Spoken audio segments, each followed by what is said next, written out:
18 वर्षाची मुलगी झाली, ते पळून जाऊन लग्न करतात, आई वडील पोलीसमध्ये तक्रार देतात, पोलीस 18 वर्ष झाले पूर्ण, आम्ही काहीच करू शकत नाही. हा खूप मोठा प्रश्न तयार झाला. एक उदाहरण द्यायचं अध्यक्ष महोदय मला.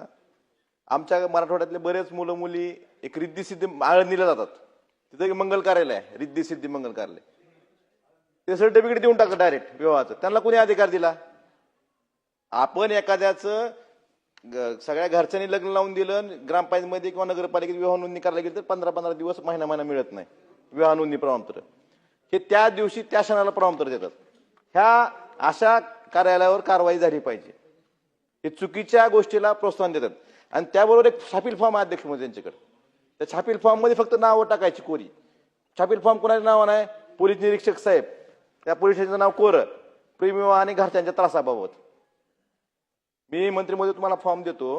हे ठरलेलं आहे सगळं. काय आम्ही त्या मुलाचं मुलीचं नाव, आम्ही दोघांचे प्रेमसंबंध बऱ्याच दिवसापासून होते, सदर प्रेमसंबंधाची रूपा विवाहामध्ये करायचा आम्ही निश्चय केला असून त्यानुसार तारीख कोरी, यामध्ये आम्ही आळंदी देवाची तालुका खेड येथे कायदेशीररित्या विवाह केलेला आहे.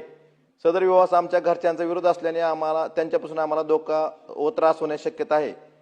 आम्ही दोघे वयाने सज्ञान असून आमच्या मर्जीने निर्णय घेण्याचा अधिकार आहे.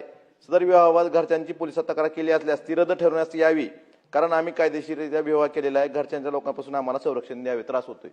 हे त्यांच्याकडे छापील फॉर्म आहे. हे जे प्रकार आहेत ना असले मंगल कार्यालयाचे किंवा जे असे प्रमाणपत्र देतात, ह्याला अधिकार आहे का? विवाह नोंदणी निबंधक आहेत का? अशा लोकांना पायबंद कायद्याने घालणं गरजेचं आहे, एवढंच मला सांगायचंय. आणि ह्या प्रथा थांबवल्या पाहिजेत.